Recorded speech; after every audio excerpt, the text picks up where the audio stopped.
I love the smell of price to performance gaming PC in the morning. That's right, in today's video we're going to be putting together what I'd describe as probably some of the best value components if you want a PC that has a lot of poke, but you don't want to poke your wallet off the edge of a cliff. Even for me, these are getting bad.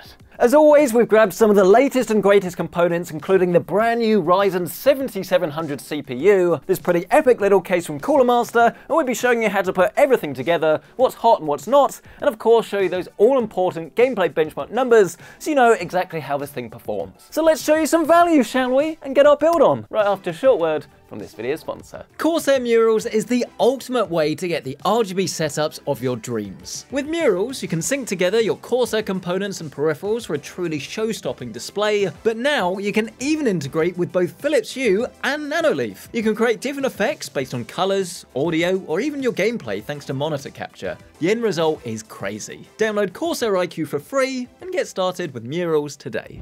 Let us begin by discussing the two newest components that we have on our desk. Firstly, the Ryzen 7700, and this is genuinely quite exciting for me because when it comes to value, I think this and the 7600 are going to be the way to go. Because while they did launch the X versions of these a few months ago, they don't actually really offer any extra performance, yet they cost a whole lot more money. So when you're building on a more expensive but more future-proof platform, having a chip that has fantastic performance but costs a bit less is genuinely quite exciting. And then we also, I'm like looking around, why can't I find it? We have a brand new case. And I say brand new.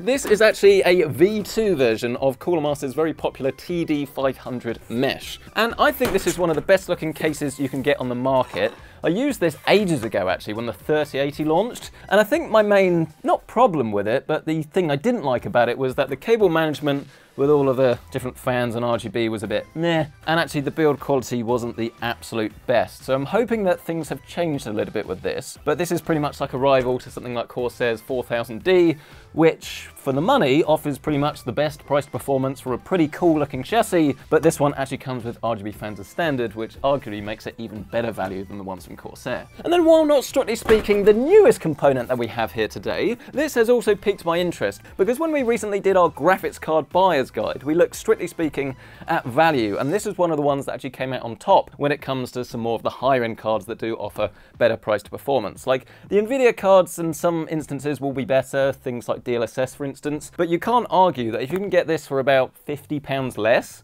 that's actually a substantial amount, because this is still going to set you back something like 350, maybe 360 pounds. So this is hardly a cheap thing when you think you can buy like a Xbox Series X for what, 80, 90 pounds more for a whole system? So in isolation, this still isn't fantastic value, but when you compare it to the other graphics cards that are on the market, this actually is worth considering if you're going for price to performance like we are here today. Up. Oh! Up. Oh! It's all right, it landed on carpet, it's only a CPU, it'll be fine. What's a PC-centric video without dropping something, huh? But how about less gas, more action as we actually start our build, and the motherboard that we're using as our platform is a B650 Aorus Elite AX. For a gaming PC, B650 or B650E is almost certainly what you're going to want to go for, because unless you've got loads of money to spend and you know you're going to want like endless PCI Gen 5 support, then there's not really any reason to go for the higher end boards, because you don't really get any real world features that are going to make any difference to you today, and by the time you actually need all of those Gen 5 features, chances are you'll be looking at newer motherboards with even more features, arguably for even less money as well. But don't go thinking that this is a cheap motherboard, because unfortunately pretty much all the new boards from Intel and AMD have gone up in price quite a lot. You could say this is down to all of the extra circuitry and things, but I would say, well, if boards are always getting better, why have they gone up so much in price? Inflation, all of that usual stuff. But this is pretty much going to be a solid platform. It does have support for PCI Gen 5, but only on this top SSD. You don't get it on any of these lower slots. But let's grab our CPU and get this installed. So this is the Ryzen 7700. This is an 8-core CPU that for a gaming PC is honestly all you're going to need, unless you are doing some other things on the side as well. And when I say other things, I'm talking about like game streaming or running proper other applications, not things like a web browser or an Excel spreadsheet. This is going to be more than sufficient for that. But fundamentally, the reason that this is so good is because its single core performance is very, very strong, yet unlike the stuff from Intel, it doesn't actually consume that much power at all. I think this is a 65 watt chip. Carl, correct me if I'm wrong, but compared to like the 200 odd watts that you'll find on Intel, it is quite a substantial difference. We are also going to save ourselves a little bit of money on the RAM because this is not RGB. This is from Kingston. This is their Fury Beast. This is actually an XMP kit, which means it doesn't have an AMD Expo profile, but it should still work absolutely fine. If not, you can, I guess, do manual timings and things to try and get this to work.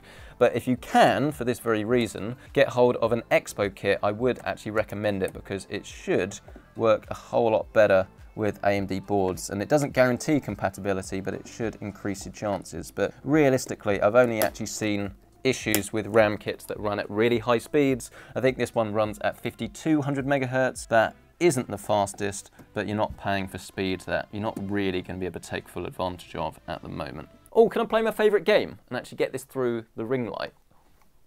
Oh, not today, not today. That was meant to be a smooth transition, but I've failed to actually talk about the SSD. And I would never have believed that Kingston's fastest SSD, or at least at the time their fastest SSD, the KC3000, would be appearing in a sort of price performance video. But this is a 2 terabyte version. You can get it for 150 quid. And when I checked before actually filming all this, you can get the 1 terabyte version for 90. That is insane. And it really does beg the question of, if you can save like 15, 20 quid and get a slower speed, is it worth it? Probably not. Just go for balls to the wall right out the gate, because it is gonna pay dividends a little bit later. As more and more games come out that do support direct storage, and you have things like Unreal 5 engine games and things that will take advantage of faster SSDs, I do think this is overkill, but that's not a reason to not go for it if it's not really any more expensive. But these days, when it's not really that much more, I think it is actually worth the asking price. Look at that tallest SSD that you then need a screwdriver to actually mount. But there we go, that is in.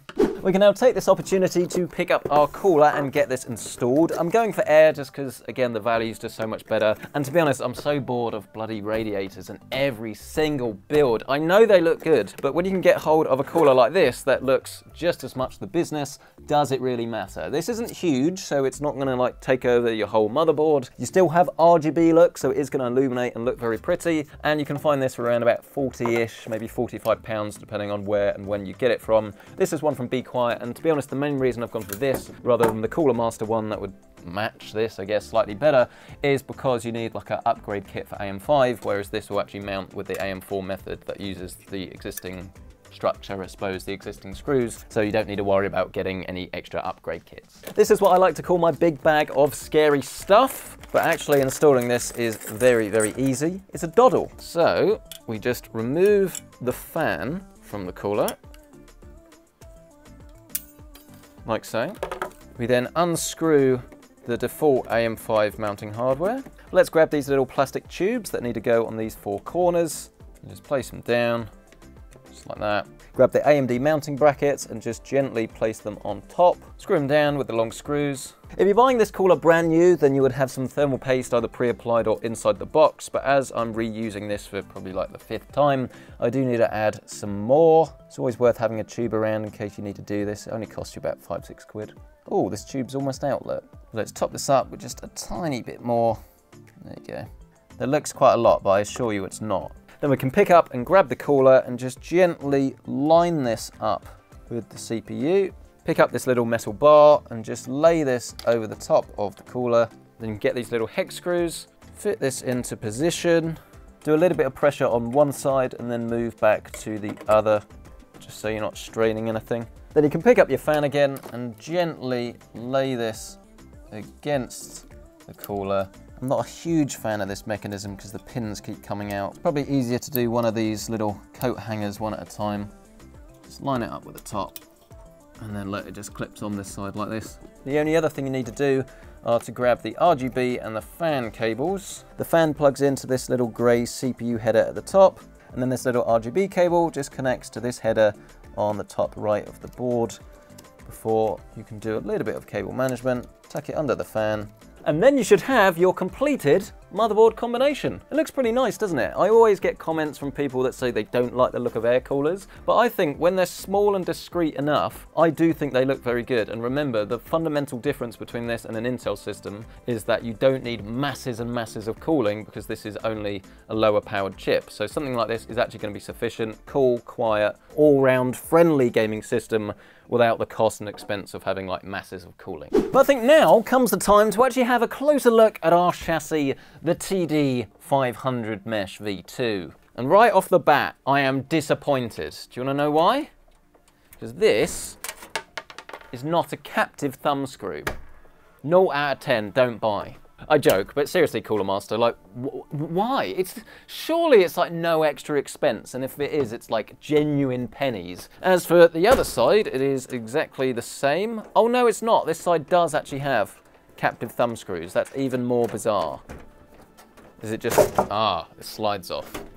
It was just stiff for the first time. There we go.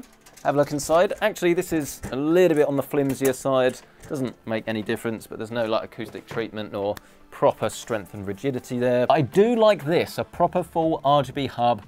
I love these so much because while the mechanism, like 3 pins that bend, still isn't particularly fantastic, but I like that it's simple. Yes, something like a Corsair or Lian Li system is going to be better. I mean, the Lian Li is the best if you ask me, because they all sort of daisy chain together, not that many cables, fantastic. But this is just so much more affordable, and it's going to work with pretty much every brand of RGB fans really, other than Corsairs. So if you do want to swap them out, go for something else, you can still use this. It's cheap, it's cheerful, it's easy to cable manage. I like it. But let's unwrap our bundle of joy and actually see what's inside this. I mean, the thing that I'm thinking is just that this is a very big box with just a couple of screws. I think this is a reviewer's special. I don't think everyone gets this, because this is a gem. I mean, I'm intrigued now. Does this just magnetically sit on your PC? It's very big. I mean, that is very big. Oh yeah, yes, that's what that does. Very strong magnet. What's it do again? Gamepad holder, headset holder, multi-service tool is mounting. Just to annoy Cooler Master, here's a Corsair headset. There we go. Even on this, it's strong enough. You happy? You included it in the box, you got a little shout out, cheeky. So I guess that all of the cables you actually need, or all of the screws I should say, are actually located in this bundle of joy down here. One of the main differences with this case is that you do now get USB Type-C on the front, and you can actually take this top panel off as well and then sort of mount fans or radiators externally if you want to do that. But otherwise, not too much has actually changed, but it was good before. I like the look of it, and to be fair, build quality does actually seem to be slightly better. Fair bit more rigid. It was just that side panel that's a bit meh. But you know the drill by now. Let's grab our case and lay it down flat. Grab our motherboard and just gently line this up with the back I/O plate. Give it a little wiggle until it sort of falls in to place. Screw it down so it's safe and secure. And then we can pick it back up and actually have a look at our system mid-progress. And I do think this is a fair bit bigger than the old one actually. It seems slightly taller to me. Whether it will fit the largest of graphics cards and radiators and things, well, let's have a little demo and find out. This is the largest one I have. This is the 4090 Master, and this should be fine as long as you don't want to put a front mounted radiator here. But this is a very extreme example. I think anyone complaining of this, it's not really fair to be honest. Here's a normal 4080, this one. And you can see you do have loads of room. So if you're wanting to do like the ultimate water-cooled everything, okay, maybe it is slightly not like wide enough, but I think for most people that don't actually want their whole desk taken up by a system, this actually is probably about right, so good. Let's grab all our cables though and start plugging in the connections. Our USB 3, that is actually purple, plugs in here at the bottom right-hand side. USB-C, that's right here next to the RAM. HD audio is located here at the bottom left-hand side. Next to that is an addressable RGB for the case lighting. We've also got another fan header here for the case fan control. And then last, but certainly not least, we have all of our front panel connections. I would actually prefer that there was another little cutout here, Cooler Master. I'm not sure why you haven't done one. Just plug all of these tiny connections down here at the bottom. Oh, I'm so glad we don't have to put a radiator in this, because it means we are actually almost done and we can move on to the graphics card. Again, this is the 6700 XT, and assuming you want to do high refresh rate 1440p, this represents good value. That's not good value versus, as I say, a console. It's good value versus other graphics cards. This does tend to cost about £350 on a good day, and that should get you 1440p, 165 Hz in quite a few titles actually. And depending on the game that you want to play, you can actually do 4K as well, either by using FSR to sort of up res from a lower resolution, or in some native games, maybe even something like Forza 4, I would say 4K probably actually isn't too much of a big ask.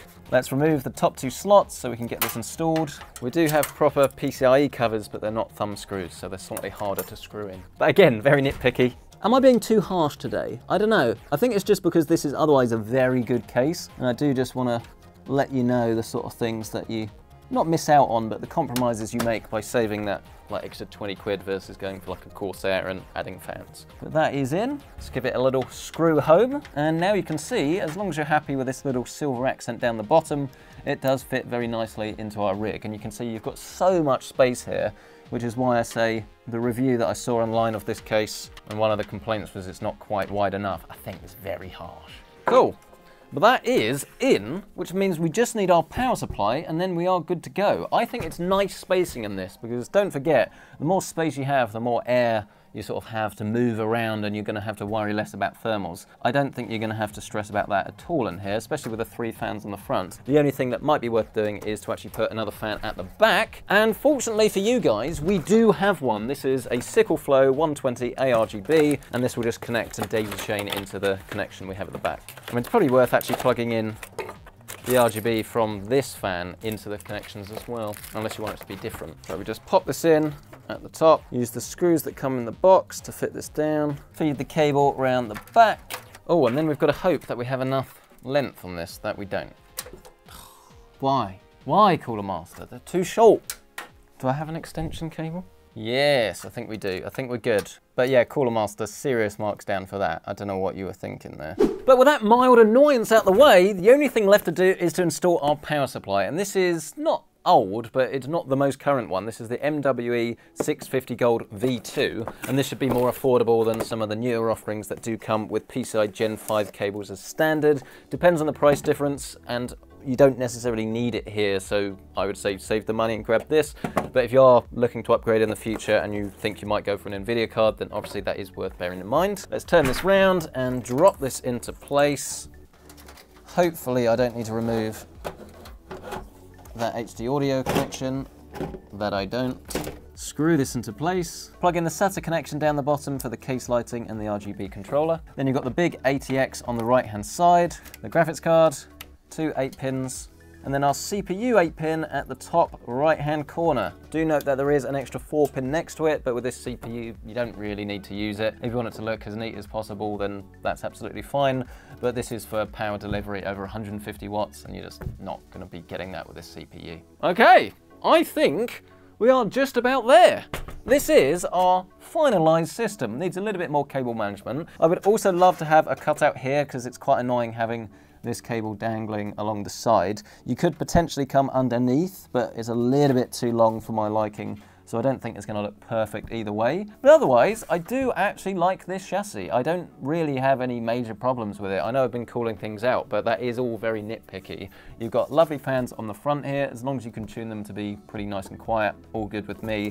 It's a nice size, it looks good, and it's pretty affordable. The only problem is with that external fan that isn't actually a part of this chassis that had cables too small. Everything else has sort of worked. And this is also new. You get a cover that you can either take off or use, depending on whether you want to see your power supply branding. Let's show you around the back one more time so you can see what we're working with. I mean, there's not like masses of channels and things that are very obvious to use, but there is plenty of room here, so I don't think it's going to be a huge concern. This is with literally zero cable management, and you can see it's not neat, but it's not untidy, which is something that's always nice to see. We used the Height Y40 last week. You can find that video in the top right corner of your screen. And that was pretty much garbage for cable management, it really was. Whereas this, I don't think you're going to have a major issue. Just be aware there aren't masses of tie-down points, and you don't have like the cable management straps by default. That would be nice to see. But let's get this thing plugged in and actually see if it works, shall we? And of course, the PC-centric mouse mat, link for this is down below. Grab one today. Pray to the PC gaming gods that this is going to work. Where's the button? There it is. Well, that is a good sign. We have some life, but we don't have any RGB, but that's okay. It could just be the motherboard signal at the moment. Oh, we've got RGB now. Looks good, doesn't it? I like it in white, actually, as well. Black and white. We get a nice bit of pop. We've got a red light at the moment. It's never the best sign in the world, but it does do some memory training with a Ryzen system when you first boot it, so. Oh, I honestly, I was getting worried then. We did it. It's there. The stress was not necessary. B650 Aorus Elite, new CPU installed. That's what we like to see. I've actually already got Windows preloaded on this, so it's now booting into this. If you are using a brand new SSD that doesn't have Windows on it, it's very simple, don't panic. Just go to the Windows website, download a copy of Windows 11 and install it onto one of these drives. You just whack it in the back and then it pretty much just takes care of itself. It should boot into, you press install, and that's about it. I would advise doing a slight bit of tuning before you actually install Windows, and that is just to go into the BIOS again and enable the Expo or the XMP profile and make sure your fans are set to silent or set a custom curve, because I find it's easier to do all of this now, and then if you are having like a problem with your XMP profile, you know that it's actually the XMP, not anything else, and then install Windows rather than sort of dealing with it later, but it doesn't really matter. Cool, that is building this system complete. All I need to do is actually get this updated, all of the games that you're going to want to see on this, and show you the benchmarks in 3, 2, got ya, 1. And just like that, we are here, set up and ready to go. And it actually defaulted, as you can see, to this white theme that I do really like. If you're going for black and white, you've got a few different silver accents, even with a power supply. I think this is a very nice looking system. It's clearly very well themed. I don't think you're actually missing out by not having the RGB memory. Everything just seems to work together. But obviously the main benefit of a case like this is all about the airflow. So you get the looks and the practicality as well. But let's jump into some games. The first one we have here is some Hogwarts Legacy.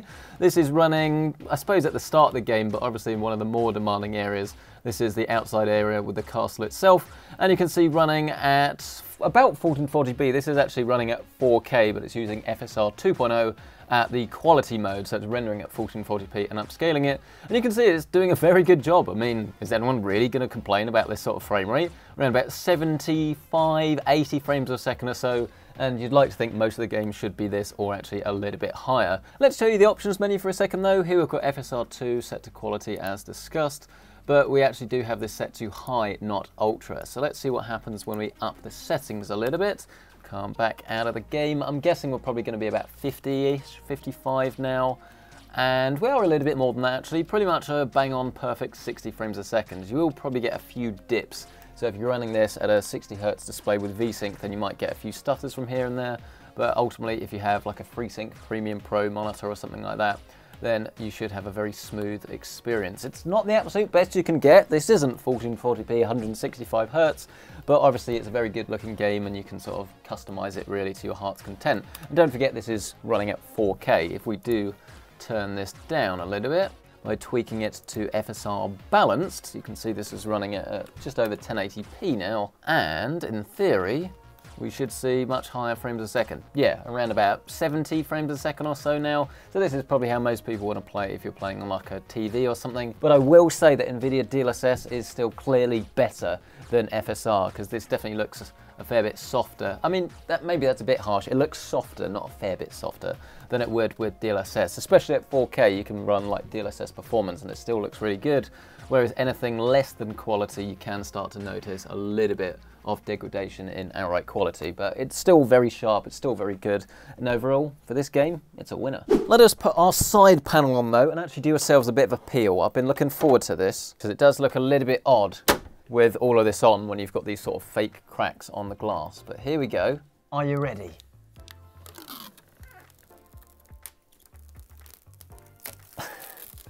Little bit tight, but boom. Slow and steady wins the race. You can't argue that is a good looking system. Let's press swiftly on to our next title though, some Cyberpunk 2077. And again, this is running at 4K, but we will upscale this with some clever technologies. Let's set this to Ray Tracing Ultra and really put this through its paces though and see what it can do. Here we've got Super Resolution 2.1 that is a fair bit better than 2.0. We'll set this to balanced, I think. And then everything else we can leave at the default Ray Tracing Ultra. And if I was a betting man, what frame rate would we get? I don't think it's going to be fantastic, to be honest. I reckon about 38 to 45 frames a second. So you're going to want to turn the settings down or the resolution down. Even the NVIDIA cards sort of struggle unless you've got 3080 or above actually playing this with DLSS Ray Tracing Ultra. But ultimately, we've got to be real world. We've got to show you the highs and the lows of this system. Here we go. Here we go. Am I right? No. No, I am not. That is way off the mark. This is borderline slideshow. This is showing a latency of 230 milliseconds. We're getting 19 FPS. There's no way around that. This is unplayable. So let's instead go into the settings and let's turn ray tracing off for a second, just to see if you can play this at 4K with FSR. Is it okay? I mean, it's still not great. I mean, I think this is where the real high-end cards come in, like the next generation. Obviously, depending on when you're watching this, there might actually be an RX sort of 7700 or 7700 XT. I was going to say 7900, that would be way off the mark. I'm getting confused. And clearly those cards are designed for games like Cyberpunk. I mean, even the NVIDIA cards need the frame generation technique to get the sky-high frame rates. But obviously, if you do want to play Cyberpunk, it's a great looking game, but it is a very demanding one. So let's turn this down to 1440p to see how real world that is. I'd be surprised if you weren't getting 60 FPS at 1440p. And yeah, here we go. It seems to me as if this is just a title that is disproportionately difficult to run at 4K resolution, because I mean 75 to 80 frames a second is more than anyone needs. It's actually slightly higher than I played the game at. I think mine was about 65 to 70 and I had no issues playing it whatsoever.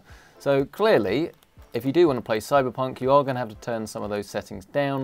You're going to have to turn ray tracing off really on this sort of card. And you are going to have to be aware that you're going to need to run FSR to get the best results. I mean, this does look okay, but I think the sweet spot is going to be FSR quality again. I'm just not happy with the balance preset, to be honest. And despite the fact we're getting this weird artifacting here, that's just the game, that's not the GPU. You can see that there's not a drastic difference to the frame rate, about 65 to 75 frames a second. So this is bang on pretty much how I played it. Decent experience, not the absolute best. Obviously, top-end NVIDIA card, Cyberpunk go together better, but I mean, do you want to base your whole rig around Cyberpunk? I don't know, you tell me. But let's press on to the multiplayer titles that you've been waiting for, starting with some Halo. And what you're seeing here is running at absolute max settings at 4K Ultra. It's not exactly the smoothest experience in the world, with around about 40 to 60 frames a second. It's not the way I think anyone really would choose to play, even if you have this sort of high resolution screen. It just doesn't really make sense, but it's interesting to see just what this is capable of. Let's quickly go into the settings and lower it down a bit though. Let's try 1440p. I'm expecting a much higher frame rate now, and indeed you can immediately tell it's a whole lot smoother. And yeah, we're getting about 80 to 90 frames a second or so. Oh, that's enough for that. And I guess this is pretty typical on what you can sort of expect to get across the board, really. It is going to vary from game to game, but Halo is one of those ones that sits in the middle, because while it's not the heaviest title in the world to run, you don't have any FSR or DLSS technology or anything to play with, so you do have to run it at its full native resolution, which is a little bit of a shame. I'm sure this will change at some point. So let's see what happens if we actually turn the settings down a little bit from ultra to medium. Is this going to make a drastic difference? Not massively. There probably is a few extra frames a second there, but it is so variable that it is often hard to tell. But this is still a very nice experience. It's just, I would personally try and saturate my monitor, so if I was, I don't know, if I had 165 Hertz, for example, I would be trying to get as close to that as possible. And to be fair, this is a game that you can actually set a minimum frame rate, and it will try its best to actually keep it at that. So if we change that in a second to 120, miserable. And then, as you can see, your frame rate will increase to over 120 frames a second. And it does a very good job of this, because it's essentially just using dynamic resolution to achieve this, but it's not actually that obvious. I mean, obviously the image quality isn't as good, it's a fair bit softer, but I don't know, this doesn't look like 1080p, so it's clearly doing a very good job of upscaling what you do have, even though it's not using one of those advanced methods. And just for playing multiplayer, I think this is going to be the way I would choose to play personally. Maybe set a custom one to 100 frames a second or something like that. But here you've got pretty much the best of both worlds. You've got very good image quality and plenty of smoothness. Oh, come on, this gun's pants. Oh! Oh! Oh! No! No! On a more pleasant note, do you want to listen to the acoustics of this? Or shall I say the lack thereof? It is very impressive that this is not making any noise, basically, whatsoever, even whilst doing all of this. Pretty cool. But let's move on to the game that you have no doubt been waiting for, Call of Duty Warzone 2. This is again running at 4K. This is not the extreme preset. You're gonna have to make do with Ultra, but this is running with FSR set to quality. So pretty demanding. And at the moment, we're getting around about 80 frames a second or so, which is pretty impressive. I think that AMD cards do a very good job in Warzone, and clearly this is a testament to that. I would say this is probably a little bit beyond the scope of what I'd expect this card to be able to do. Oh, we got ourselves a little firefight. Where is this guy? There he is, there he is. Have I got any grenades? No. Oh, he's gonna pop out there, he's gonna pop out there. Thank you very much, I still got it. But let's change this to settings that you no doubt actually want to see, some 1440p. And you can see that there is definitely a difference to the overall image quality. It doesn't look as sharp and the lighting and stuff isn't quite as nice, but it's not really gonna make any difference to you. What is the frame rate, because now we're getting about 125, 130 frames a second. So clearly, if you wanna sit down, have a nice evening in and play all of the games to your heart's content, this is gonna be an excellent system to do it. I mean, let's use this opportunity actually to see what happens if we turn FSR off. If we're getting bottlenecking, does that stop it? Yes, it does. And our frame rate has now reduced, but not like to a crazy amount, about 105, 110 frames a second. And to be fair, there are plenty of people that always say that they want to see this without any sort of upscaling. So there you go. Fair bit less, but nothing crazy. And yes, once again, you have meant that my journey in this is over. Talking to the camera and playing a game doesn't work at the same time. But anyway, this has been the Price to Performance Gaming PC 2023. What do you make of it? My verdict is I love the way it looks. I think if you like the look of this chassis, then there's not really too many things to complain about. Very good theming, I must say. Very, very good theming throughout. I think this is one of the better looking systems I've done in a while, despite the fact that it's not the most out there system in the world. Performance is very good as long as you're aware of the limitations. It's not going to be the best for ray tracing, and it's not going to be the best for 4K gaming, but as long as you're happy with 1440p, high refresh rate, turn some of the settings down, this is going to be a winner. But let me know your thoughts on this. What do you like? What do you dislike? What would you change? Please let me know down in the comment section below, whilst absolutely smashing the like button if you've enjoyed this, and getting yourself subscribed for more videos just like this. If you do want to help the channel out, then don't forget, you can net yourself one of these bad boys. A PC-centric mouse mat link is in the description down below. And as always, if you do want to check out current pricing on anything featured on this rig, you can also find this with my Amazon affiliate links listed down below. And while you're down there, why not check out Corsair Murals? Having a fully integrated setup has never been easier. Just download iQ for free, enable third-party integrations like Philips Hue, Nanoleaf, and Asus Aura, and then just pick a theme. Personally, I love going for the all-white look with maybe a slight blue edge, but you can go as crazy or as calm as you like. Check out Murals today for free with the link down below. But thank you so much for watching this video. I'll catch you in the next one.